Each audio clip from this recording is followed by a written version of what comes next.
Ada orang kata apa, mikroplastik pun dalam tu kalau you pandai-pandai baca lah. Okay, tapi tak apa. So tolak ke tepi ramen. Nombor satu, nombor dua, apa saja yang berasas pada tepung putih.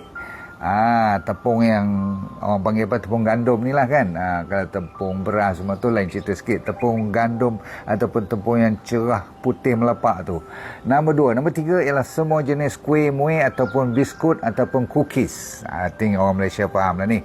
Nombor empat ialah semua jenis cold meat. Tahu tak? Daging yang boleh masuk freezer tu. Seperti hot dog, sausage, burger, salami. Kau sebut je lah. Mana kita tak tahu, betul tak? Lepas tu semua jenis candy. Dia katalah apa ni, koko ke dark chocolate ke, kalau tak betul-betul dia punya supplier tu atas pada 80%, 75% koko, jangan beli yang lain.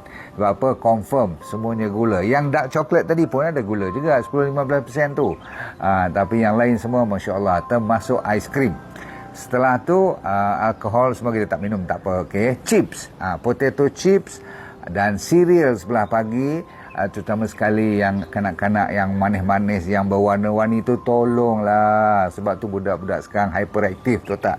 Fruit juice yang dalam kotak, dalam tin semua tu tolak ke tepi. Dan akhir sekali semua fried food yang diperbuat daripada minyak trans fat.